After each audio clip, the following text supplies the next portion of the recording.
Assalamualaikum everyone. So the next topic which we'll be covering is provisional implant crowns, chair side, chair side provisional implant crown construction, clinical technique. ये भी important है और आजकल बहुत ज़्यादा इसका implant crowns का इम्प्लांट्स का बहुत ज़्यादा बूम है।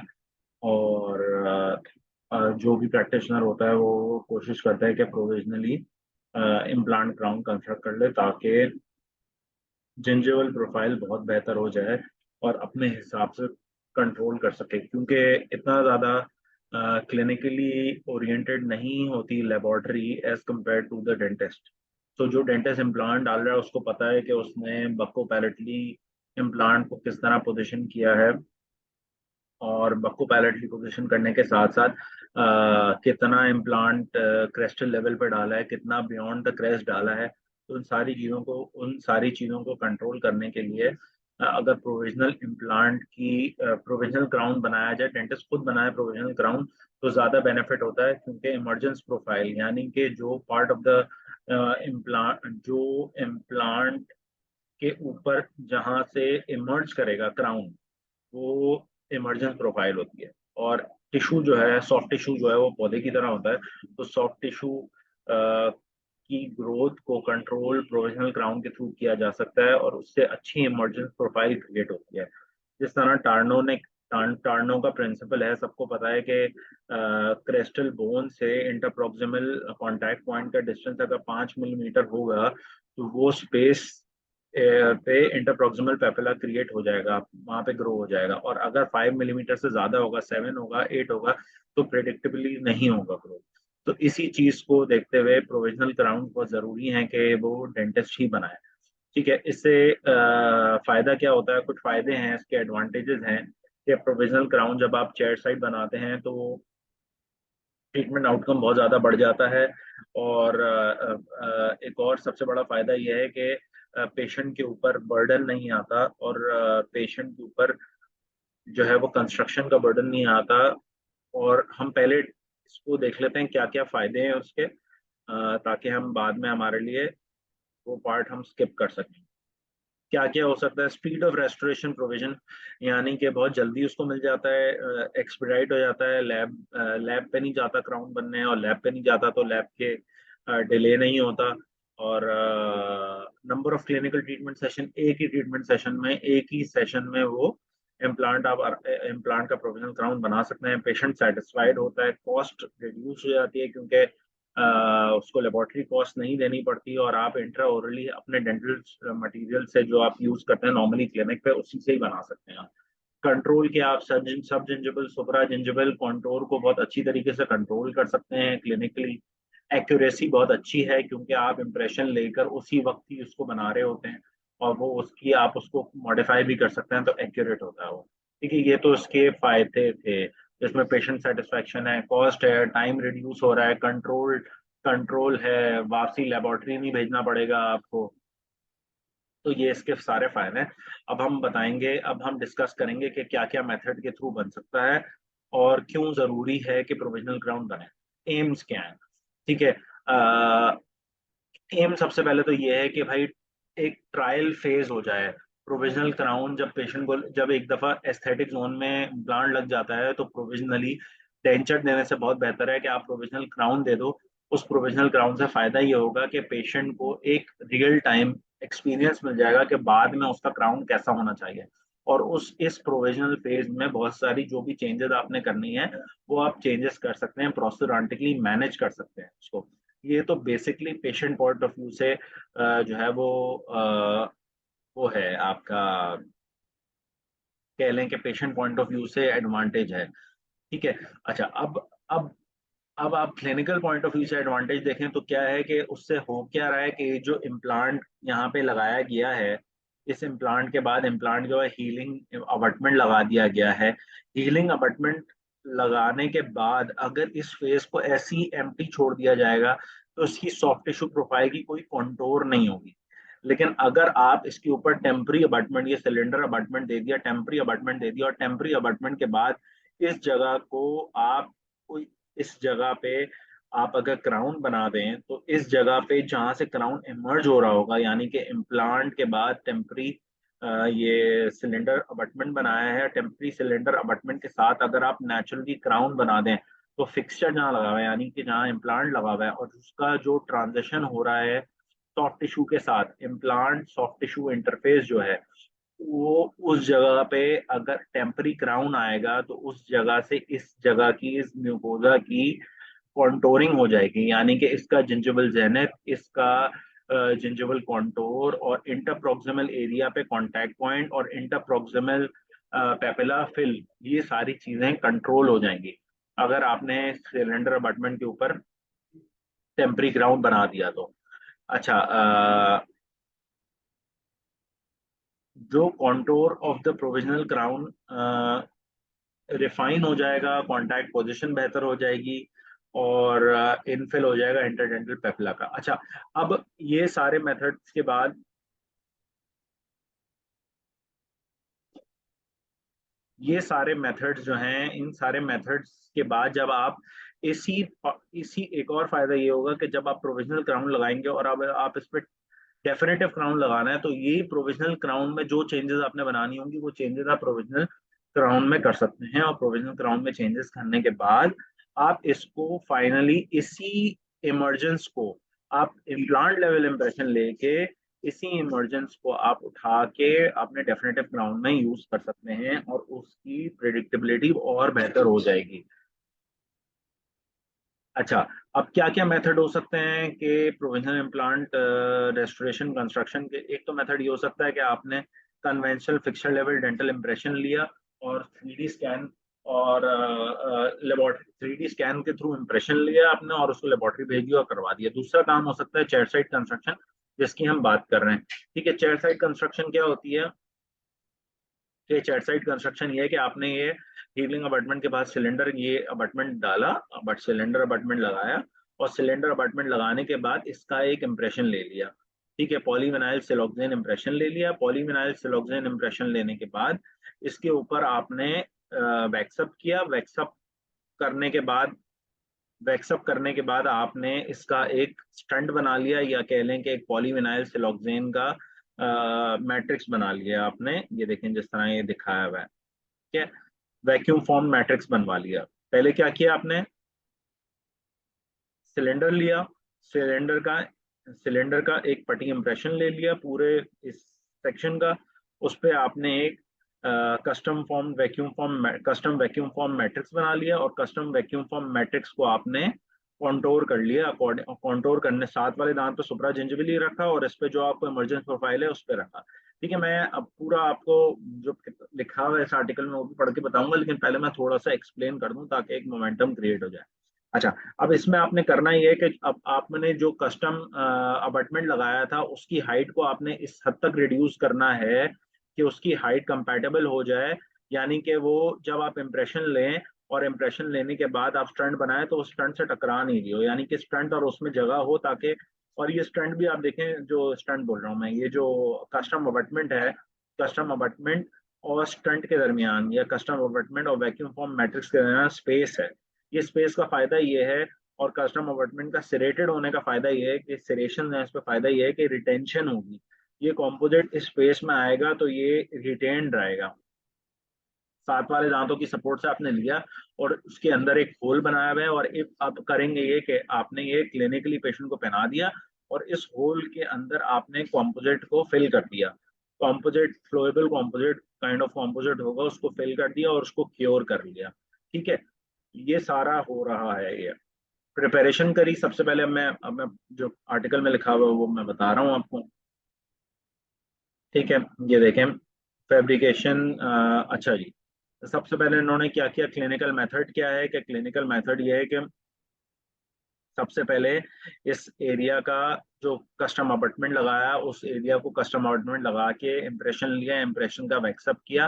वैक्सअप करने के बाद एक स्टंट बना लिया। ठीक है, स्टंट बना लिया या आप कह लें कस्टम फॉर्म मैट्रिक्स बना लिया। ये कस्टम फॉर्म मैट्रिक्स जो है एक ब्लूप्रिंट होगा। ठीक है, एक ब्लूप्रिंट होगा, यानी कि इसी के हिसाब से क्राउन बन के आएगा। अच्छा, अब चेयर साइड जब सब कुछ हो गया, अब आपने चेयर साइड काम करना है, तो चेयर साइड आपने सबसे पहले टेम्परी सिलेंडर अबटमेंट को मॉडिफाई किया। किस तरह मॉडिफाई किया टेम्परी सिलेंडर अबटमेंट को? आपने उसको छोटा किया, इतना छोटा किया कि वैक्यूम फॉर्म मैट्रिक्स और उसके दरमियान स्पेस आ जाए, ठीक है, और वो बक्को पैलेटली उसकी पोजिशनिंग सही हो, यानी कि बक्को पैलेटली ऐसा ना हो कि वो बाहर की तरफ मैट्रिक्स निकल रहा, बाहर की तरफ अबटमेंट निकल रहा हो, पैलेटली ज्यादा हो। कॉम्पोजिट कवर करनी चाहिए सारे एरिया को। उस मैट्रिक्स को आपने, उस अबटमेंट को आपने मैट्रिक्स से दूर रखना है,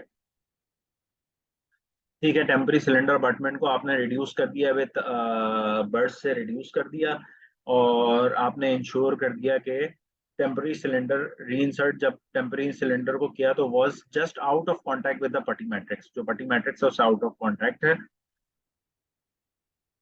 हाइट उसकी एडिक्वेट होनी चाहिए, बहुत छोटी भी नहीं होनी चाहिए, बहुत ज्यादा भी नहीं होनी चाहिए। अब कोरोनल क्राउन कंस्ट्रक्शन करेंगे आप, किस पे करेंगे? Coronal sectional vacuum form matrix of the diagnostic wax up was assessed for seating stability and adaptation with the modified temporary cylinder in place। modified temporary cylinder बन प्लेस में था और वैक्यूम फॉर्म मैट्रिक्स को ट्राई किया, ठीक है। इस वक्त आपने करना ये है कि इस वक्त आपने जहन में रख लेना है कि आपकी जो सिलेंडर की स्पेस है वो किधर है, क्योंकि इस सिलेंडर की स्पेस के अंदर स्क्रू जाएगा, वो स्क्रू इम्प्लांट पे टाइट हो रहा होगा, तो आपको इस स्पेस को याद रखना है। और आप स्क्रू के ऊपर पीटीएफई टेप यूज करेंगे ताकि वो स्क्रू बंद ना हो टेम्परी सीमेंट से, ठीक है। क्या कौन सा सीमेंट यूज कर रहे हैं, ये कौन सा कंपोजिट यूज कर रहे हैं? Chemically cured bisacryl composite resin use कर रहे हैं, ठीक है। और एक्सेस चैनल को इन्होंने जो है वो पीटीएफई टेप से बंद कर दिया, और उसके बाद जो है वो इन्होंने ऊपर इसके कंपोजिट फिलअप कर दिया। कंपोजिट फिलअप करने के बाद ये इस तरह का कुछ हो गया, इस तरह का कुछ बन के आ गया, ठीक है। अब जाहिर सी बात है, जो ये बन के आया है उसमें सब जिंजिबली तो ऐसा होगा कुछ, ठीक है। यानी कि सब जिंजिबली नहीं बना, जो भी बना सुपरा जिंजिबली बना, क्योंकि स्टंट या वैक्यूम फॉर्म मैट्रिक्स जो था वो सुपरा जिंजिबली था, तो इस तरह बन गया। अब इसकी सब जिंजिबल जो एक्सटेंशन है वो बहुत इंपॉर्टेंट है, ताकि वो इमरजेंस प्रोफाइल क्रिएट करे। तो ये सब जिंजिबल जो वो है एक्सटेंशन है, वो बड़ी स्मूथ होनी चाहिए, इस तरह की होनी चाहिए ताकि गम मार्जिन के पास उस जगह पे क्लेंजेबल भी हो और उस जगह पे कोई ब्लैंचिंग ना हो, क्योंकि अगर उस जगह पे ज्यादा ब्लैंचिंग होगी तो ब्लड सप्लाई कॉम्प्रोमाइज होगी। तो सब जिंजबल क्राउन कंस्ट्रक्शन की बात कर लेते हैं कि सब जिंजबल क्राउन कंस्ट्रक्शन किस तरह की जा रही है। Subgingival crown construction peri implant soft tissue को सपोर्ट करने के लिए की जा रही है, और इमरजेंस प्रोफाइल का एक transition in a form of narrow circular form, ताकि एक नैरो सर्कुलर फॉर्म, जिस तरह आपकी नॉर्मल दांत सर्वाइकल एरिया में नैरो होता है, ऊपर आते आते बढ़ता है, और 3 से 4 मिलीमीटर की स्पेस होती है इम्प्लांट फिक्सचर के दरमियान और सुप्रा जिंजिबल पोर्शन ऑफ द क्राउन के दरमियान। तो ये जो 3 से 4 मिलीमीटर का ट्रांजिशन है, ये बहुत ही नैरो सर्कुलर और पॉलिश्ड होना चाहिए, ताकि इमरजेंस प्रोफाइल कॉन्टोर अच्छी तरह से शेप हो सके और स्मूथ हो, वो क्लिनजेबल हो, ताकि उस जगह पे जो इमरजेंस प्रोफाइल बने वो अच्छी बने। शुरू में आपने इमरजेंस प्रोफाइल को अंडर कंट्रोल रखना है, ताकि कोई भी ब्लैंचिंग ना हो टिश्यू को, और बाद में आप उसको, बाद में उसका कंट्रोल बढ़ा के इमरजेंस प्रोफाइल को बेहतर कर सकें। देखिए लिखा हुआ है, the subgingival profile of the crown was slightly under controlled from the desired final emergence profile to work within the elasticity of the peri implant mucosa. अब अभी आपको नहीं पता, अगर आपने ओवर कंट्रोल कर दिया तो हो सकता है कि वो वहां पे रिसेशन हो जाए। तो आपने शुरू में उसको अंडर कंट्रोल रखना है, और फिर आपने उसको देखना है कि अगर वो अंडर कंट्रोल है और उसमें और गुंजाइश है, इलास्टिसिटी पेरी इम्प्लांट म्यूकोजा में है, तो आप उसको और कंट्रोल कर दें, ठीक है जी। अब आपने उसको सॉफ्लेक्स जिससे अच्छी तरीके से एक्स्ट्रा ओरली आपने उसको पॉलिश करना है, और अब आपने दोबारा लगाना है। दोबारा जब लगाएंगे आप तो उसको कहेंगे डिलीवरी, ठीक है। डिलीवरी में क्या कर रहे हैं आप? डिलीवरी में क्राउन को इंसर्ट किया आपने, और 15 टॉर्क पे आपने उसको टाइट कर दिया स्क्रू को, और जो एक्सेस चैनल था उसके ऊपर आपने पीटीएफई स्पेस पीटीएफई टेप लगा दी, पीटीएफई टेप अंदर डाल दी, और 3 मिलीमीटर स्पेस जो कोरोनली रह गई थी पीटीएफई टेप डालने के बाद, उसको आपने मीमोसिल यानी कि पॉलीविनाइल सिलोक्सेन ट्रांसपेरेंट वाले से फिलअप कर दिया, ताकि आप बाद में प्रोब से इसको रिड्यूस रिमूव कर सकें जब आपने फाइनल रेस्टोरेशन करनी है। ठीक है जी। अच्छा, फिर ऑप्टिमाइजेशन है। ऑप्टिमाइजेशन में ये कहते हैं कि सब्सीक्वेंट विजिट में आपने उसको ऑप्टिमाइज करना है, peri implant mucosa gingival aesthetics को, ताकि आपने जिंजिवल ज़ैनत, जिंजिवल हाइट और कॉन्टोर को मैनेज कर सकें। अच्छा जी, हमने बात कर ली थी इसके एडवांटेजेस क्या हैं, कि बहुत स्पीडी रेस्टोरेशन हो जाती है, क्लिनिकल अपॉइंटमेंट्स कम हो जाते हैं, पेशेंट सेटिस्फाइड होता है, कॉस्ट रिड्यूस्ड होती है, कंट्रोल्ड सब जिंजिवल सुप्रा जिंजिवल कॉन्टोर होता है और एक्यूरेट होता है। ठीक है। अच्छा, अब ये एक सवाल वो करते हैं इसमें, इसी इसमें कि ये बताइए, कि why choose screw retain provisional implant crown. तो बहुत आसान सी बात है, स्क्रू रिटेन इम्प्लांट क्राउन सिर्फ उन जगहों पे यूज किया जाता है जिन जगहों पे खास तौर पे आपके पास आइडियल सिचुएशन हो। जो सीमेंटेड क्राउन्स होती हैं वो नॉन आइडियल सिचुएशन में किया जाता है। और अ, इसका फायदा ये होता है कि आप स्क्रू को आराम से निकाल सकते हैं, दोबारा परमानेंट के लिए इम्प्रेशन ले सकते हैं, और 3D इंट्राओरल स्कैनिंग के थ्रू भी ले सकते हैं, और मैनुअल इम्प्रेशन भी ले सकते हैं। सीमेंट सब जिंजिवली पेरी इम्प्लांट म्यूकोसाइटिस नहीं करती, एक फायदा ये हो गया इसका। बहुत ज्यादा इजी इजी होता है स्क्रू के थ्रू काम करना एज कम्पेयर टू सीमेंट के थ्रू काम करना। तो ये इंपॉर्टेंट चीजें थी कि आप क्यों स्क्रू रिटेन यूज करते हैं over cement retain. Simple to remove होता है। अच्छा, टेक्निक मॉडिफिकेशन देखें, ये हमने जो टेक्निक बताई है इस आर्टिकल में, इसके अलावा भी और बहुत सारी टेक्निक्स हैं, जिनमें से एक इन्होंने टेक्निक का खास इसमें जिक्र किया है, वो मैं आपको बता देता हूँ। वो टेक्निक है जिसको कहा है इन्होंने disparate chair side technique. Disparate chair side technique में इन्होंने ये किया है कि इन्होंने कस्टम अबटमेंट पे ये सारी चीजें बनाने के साथ, हमने तो इसमें सारा मैट्रिक्स बनाया, वैक्यूम फॉर्म मैट्रिक्स बनाया। इन्होंने वैक्यूम फॉर्म मैट्रिक्स नहीं बनाया, इन्होंने करा ये कि इन्होंने एक कोई भी जो डेंचर टूथ होता है उसको लिया, और डेंचर टूथ को इन्होंने उसके अंदर कॉन्टोर काटा हॉलो सिलेंडर अबटमेंट के लिए, और उस कॉन्टोर को काटने के बाद उसको वहां पे फिट किया, और वहां पे फिट करने के बाद जो बाकी पोर्शन था उसको आपका एक्रिलिक से, केमिकली क्योर्ड एक्रिलिक से फिल अप कर लिया। ठीक है। Disparate chairside technique uses a denture tooth that is modified with part of the acrylic removed from the palatal aspect to ensure its desired position is not impeded by the temporary cylinder abutment. The denture tooth is then adhered to the temporary cylinder abutment using chemically cured acrylic. A potential disadvantage of this approach would be the reliance of bonding multiple restorative material interfaces within the coronal portion, with the strength of the adhesion of the veneered component for the provisional restoration possibly being poor. कहने का मतलब यह है कि जब आपने denture tooth को ऊपर रखा है और उसके बाद केमिकल कॉम्पोजिट को अलग से लगाया है, तो ये एक इंटरफेस नहीं हो रहा, बहुत सारे इंटरफेसेस आ रहे हैं। पहले तो आपने डेंचर टूथ को लूट किया विद द सिलेंडर, उसके बाद फिर आपने केमिकली क्योर्ड कॉम्पोजिट को लूट किया विद द सिलेंडर, उसके बाद इन दोनों के तो 3-4 इंटरफेसेस आ गए, जिसकी वजह से अच्छी बात नहीं है। ठीक है। तो ये वाला टेक्निक के अलावा जो दूसरी टेक्निक थी वो डिस्पेरेट चेयर साइड टेक्निक के बारे में मैंने डिस्कस कर लिया। अब हम बात कर लेते हैं peri implant soft tissue manipulation. Peri implant soft tissue manipulation क्या होती है? ये वही टार्नोस प्रिंसिपल है जो मैंने शुरू में बताया था, कि आइडियल इमरजेंस प्रोफाइल ग्रेजुअली होती है एक ऑब्ट्यूज एंगल पे, 3 से 4 मिलीमीटर हाइट होती है फ्रॉम द इम्प्लांट लेवल, जहाँ पे इम्प्लांट लगा हुआ होता है, टू द सुप्राजिंजिवल क्राउन लेवल। 3 से 4 मिलीमीटर से नीचे से ऊपर उठता है क्राउन, टेपर्ड फैशन में उठता है एक ऑब्ट्यूज एंगल पे। ठीक है। तो ये जो डिजायर्ड इमरजेंस प्रोफाइल होती है, ये किन चीजों ये क्या क्या जरूरी है और क्यों जरूरी है ये? वो इसीलिए जरूरी है कि अगर डिजायर्ड ये इमरजेंस प्रोफाइल नहीं होगी तो बक्कल एल्वियोलर कॉन्टोर होगा वो नेचुरल नहीं होगा। ठीक है। और दूसरा, क्लेंजेबल नहीं रहेगी, आपकी जो भी रेस्टोरेशन होगी वो क्लेंजेबल नहीं रहेगी। ये दोनों फीचर्स की वजह से म्यूकोजल रिसेशन प्रिवेंटेड रहती है। क्या दो features? Natural buccal alveolar contour और प्रोसीसेस का क्लेंजेबल रहना। ये दोनों चीजें अगर मौजूद होंगी एक प्रोविजनल रेस्टोरेशन में और फाइनल रेस्टोरेशन में, तो वहां पे रिसेशन नहीं होगी। अच्छा, एक सवाल पूछा जा सकता है कि प्रोविजनल जो इम्प्लांट रेस्टोरेशन है उसकी आप क्या फीचर्स हैं उसकी सॉफ्ट टिश्यू एस्थेटिक्स के? प्रोविजनल इम्प्लांट रेस्टोरेशन के की एस्थेटिक के सॉफ्ट टिश्यू फीचर्स क्या है? तो उसमें 3 चीजें उन्होंने बताई हुई हैं। ये बताई हुई है buccal alveolar profile of the mucosa, height and contour of the gingival margin including gingival zenith और इंटरप्रॉक्सिमल पेपिला। ये तीन चीजें बहुत जरूरी हैं जब आपको एक्सेस करनी हो सॉफ्ट टिश्यू एस्थेटिक्स को प्रोविजनल इम्प्लांट रेस्टोरेशन बनाते हुए।